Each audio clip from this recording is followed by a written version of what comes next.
Good morning, welcome back to our channel Apurba ব্লগসে তোমাদের সবাইকে জানাই ওয়েলকাম। তো সকাল সকাল নতুন একটা ভিডিও শুরু করে দিলাম। তো ঘুম থেকে উঠেছি ওই 5:30 মতন বাজে তখন। তো যতদিন ছেলের স্কুল ছুটি ছিল ততদিন তো বিন্দাস ঘুমিয়েছি। তো এখন আর ঘুমানোর কোনো গল্পই নেই, মানে সকালকার ঘুমটা আর কি দুপুরে ম্যানেজ করে নিই। তো যতই কাজ বাজ যাই করি না কেন, মানে দুপুরবেলায় তো একটুখানি বিছানায় না গড়াগড়ি করলে আর কি ভালোই লাগে না। তো চলো, এখন তো উঠে গেছি, ছেলেকে স্কুলে রেডি ফেডি করে পাঠিয়েও দিয়েছি। তো আজকে আমি যাব আনতে, কারণ ওর বাবা হচ্ছে গিয়ে একটা কলকাতাতে মিটিং আছে, তো ওই জন্য সকাল সকাল বেরিয়ে যাবে। তো এখন ওই 6:30 মতন বাজে, আর একটু পরে হচ্ছে গিয়ে উঠবে, ঘুম থেকে 7টার দিকে উঠবে। তাই ভাবলাম আমি আর শোবো না, শুলেই হচ্ছে গিয়ে শরীরটা ম্যাচ ম্যাচ হয়ে যাবে আর ভালো লাগবে না। তো একেবারে সকাল সকাল স্নান দান করে কমপ্লিট হয়ে গেছি। তো এখন শুধু হচ্ছে গিয়ে যাব রান্নাবান্না করব। তো আমাদের তো রান্নাবান্না, খাওয়া দাওয়া, ঘর গোছানো, এছাড়া তো আর কোনো কাজ নেই। তো এগুলোই আর কি। তো সকালবেলাতে যা আশেপাশে কাজ থাকে সেগুলো সমস্ত কিছুই কমপ্লিট হয়ে গেছে। তারপরে গাছে ফুল ফুটেছে সেগুলোকেও তুলে নিয়ে এসেছি, মানে সব কিছুই হয়ে গেছে। এখন ঘুরতে যাওয়ার কোথাও ভিডিও নেই যে তোমাদের সাথে শেয়ার করব। এখন হচ্ছে আমি বাড়িতে চলে এসেছি, বাড়ির ভিডিওই তোমাদেরকে দেখতে হবে, আবার সেই বোরিং বোরিং ফিল। তো কিছু করার নেই, ইচ্ছে আছে তোমাদের সাথে অনেক অনেক সুন্দর সুন্দর ভিডিও। তোমরা কী ধরনের ভিডিও দেখতে চাও অবশ্যই কিন্তু আমাকে এই ভিডিওর মাধ্যমে আর কি কমেন্ট করে জানিও। দেখো, আমি তো আর বুঝতে পারি না বলো, আমার হচ্ছে গিয়ে ভিডিও করে দেওয়ার মতনও সেরকম কেউ নেই যে আমাকে ভিডিও করে দেবে। আমি নিজেই যতটা পারি ততটা আর কি চেষ্টা করি। তারপরে এই যে ভিডিও করে এডিটিং করার পেছনে অনেক সময় লাগে। যারা ভিডিও করো তারা অবশ্যই জানো যে ভিডিও করার পেছনে কতটা তাদেরকে পরিশ্রম করতে হয় আর কি। তো এটাই। তো আমি জানি না কেন আমার তো ইউটিউবে 18,000 সাবস্ক্রাইবার হয়ে গেছে অনেক দিন আগেই। এখন আমার মানে ইউটিউব থেকে কোনো সফলতা পাইনি, যেটা সত্যি কথা। তো এখন ইউটিউবেও কাজ করছি, ফেসবুকেও কাজ করছি, মানে কন্টিনিউ ভিডিও দিয়েই যাচ্ছি। জানি না, আমার কপালে ভাগ্য থাকলে আমার ভাগ্য ঘুরবে, আর না থাকলে আমার ঘুরবে না। এটাই হচ্ছে গিয়ে আমি ছেড়ে দিয়েছি আর কি। তো পাওয়ার সাথে ভিডিও করছি না, তো কন্টিনিউ করতেই থাকবে এরকম। যখন আমার কপাল ফিরবে আর না ফিরবে তো কিছু করার নেই। তো চলো, এখন হচ্ছে গিয়ে যাব সকালবেলা টিফিন বানাবো, মানে ব্রেকফাস্ট কী খাবে তো সেটাই বানাবো। তো আমরা তো খাবো রুটি, আর বর্মশাইকে দিয়ে দেবো ওটস। তারপরে হচ্ছে চলে যাব ছেলেদেরকে আনতে, তারপরে এসে বাড়িতে এসে যা রান্নাবান্না করছি। রান্নাঘরে এই যে দেখতে পাচ্ছ আটা মাখা হয়ে গেছে, এখানে হচ্ছে আলু কেটে নিয়েছি, রুটির সাথে করবো। দেখতেই পাচ্ছিলে বৃষ্টি হচ্ছিল, তো এখন ওয়েদারটা একদম সুন্দর হয়ে গেছে, মানে রোদ উঠে গেছে। তো চলো এখন তরকারিটা বসিয়ে দিই।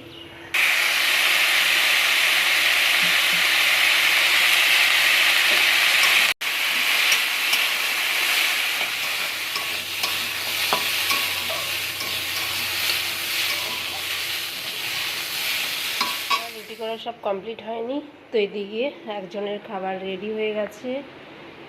প্রথমে ভেবেছিলাম ওটস দেবো, তারপর বললো না আমি দুপুরবেলা আর খেতে আসবো না, আমি একেবারেই খেয়ে নেবো সকালবেলা, তাই ভাবলাম রুটিটাই দিয়ে দিই।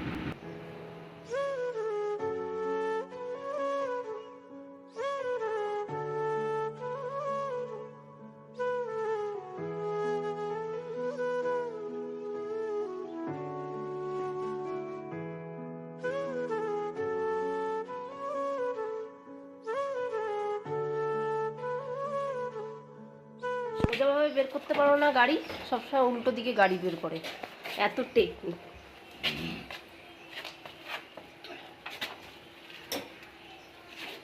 একবারে সোজা দিক দিয়ে বের করলেই হয়ে যায়। সবসময় একটু রেলা দেখায় যে আমি সব পারি।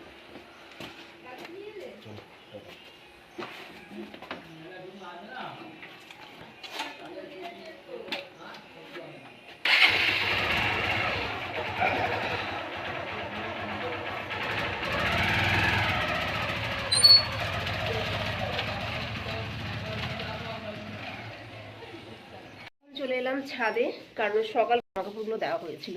তো এখন আবার কি হয়েছে, বৃষ্টি নেমে গেছিলো, তো আবার এনে সদ্যকালার ছাদে হচ্ছে মেলে দিয়েছিলাম। তো এখন দেখলাম যে রোদ উঠেছে, তো 1 ঘন্টার মধ্যে যা শোকাবে। তো ওই জন্য এগুলোকে নিয়ে এখন যাব ওপরে। তো এই ঘর ওই ঘর সব ঘর হচ্ছে গিয়ে জামাকাপড়ে ভেজা, কালকে একটু বেলাতে কাচা হয়েছিল, তো ওই জন্য আর জামাকাপড়গুলো শোকায়নি। তো চলো এখন যাই সেই জামাকাপড়গুলোই মেলতে, না তো মানে এই ভেজা ভেজা থাকলে না কেমন স্যাঁতস্যাঁতে থাকে, সেই জামাকাপড়টা পরতেও ভালো লাগে না, নিজের শরীরের মধ্যেও কেমন একটা অস্বস্তিকর হয়। তো ভাবলাম চলো ভাতটা বসিয়ে দিয়েছি, তারপরে হচ্ছে কি নিচে গিয়ে রেডি হব, ছেলেদেরকে যাব আনতে। এদিকে জামাকাপড় নিয়ে চলে এলাম ছাদে, আর ছাদে এসে দেখি এরকম সুন্দর হাওয়া দিয়েছে, তার সাথে হালকা হালকা রোদ উঠেছে। তো এখন মেঘ ভাঙা রোদ উঠবে এখন, মানে ওই জন্য ভাবলাম যে জামাকাপড়গুলো দিয়েই তারপরে নিচে যাব, নিচে গিয়ে হচ্ছে রেডি হয়ে চলে যাব স্কুলে।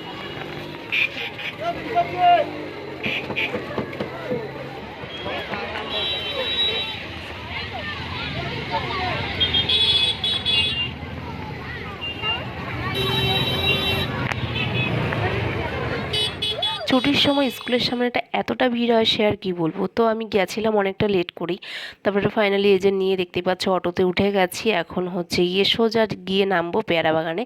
তো ওখান থেকে একটু বাজার টাজার করে নিয়ে তারপরে যাব বাড়িতে। মানে মা আজকে সঙ্গে এসেছে, ছেলের অনেক আবদার যে আজকে এটা খাবো ওটা খাবো। বাবার সাথে আসলে সচরাচর বাইরের জিনিস যেহেতু খেতে দেয় না, কাকার সাথে আসলেও বায়না করে, কিন্তু বাবার সাথে আসলে সেটা পারে না। ছেলেদেরকে গেছিলাম স্কুলে আনতে, আসার সময় হচ্ছে গিয়ে নিয়ে মানে ওদেরকে আনার সময় পার্শে মাছ নিয়ে আসলাম, বাজারের ওপর দিয়ে আসলাম, যেন পার্শে মাছ নিয়ে এসেছি। তো রান্না করার সময় বড্ড টেনশনে পড়ে যাই, কী রান্না করবো, তাই ভাবলাম পার্শে মাছ পেয়েছি, পার্শে মাছটা নিয়ে এসেছি। তো এখন দুই রকম করবো, একটা করবো সর্ষে বাটা দিয়ে মেখে টেকে বসাবো, আর একটা হচ্ছে আলু দিয়ে ঝোল করবো। কারণ ওরা ছেলেরা কেউ কাঁচা খেতে পছন্দ করে না, ওই জন্য করবো একটা দিয়ে সর্ষে বাটা দিয়ে, যেহেতু আমি মা খেতে ওটা ভালোবাসি, আর একটা করবো আলু দিয়ে, ওরা সবাই সেটা খাবে। তো এখানে সমস্ত কিছু রেডি করে নিয়েছি, জিরে বাটা, ওখানে সর্ষে বাটা। তো চলো এখন রান্নাটাকে সেরে নিই, তারপরে তোমাদের সাথে দেখা হচ্ছে।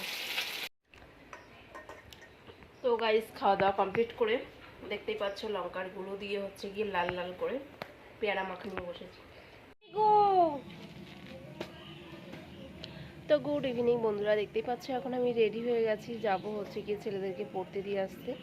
তো কি বলবো, ঘুমালে এত কষ্ট হয় বিকেলবেলাটায়, যতই ভাবি যে ঘুমাবো না, কিন্তু অভ্যেস কোথায় যাবে, খেয়ে দিয়ে শুলে পরেই হচ্ছে গিয়ে ঘুমিয়ে পড়ি। তো এই যে আমি ব্যাগ নিয়ে হচ্ছে রেডি হয়ে আছি। তো এখনও একজনও বেরোতে পারেনি, মানে ঘর থেকে বাইরে বেশ ভালো, বাইরের হাওয়া বাতাসটাও সুন্দর। তো যাই, চলো দিয়ে আসি, তারপরে তোমাদের সাথে এসে কথা হচ্ছে।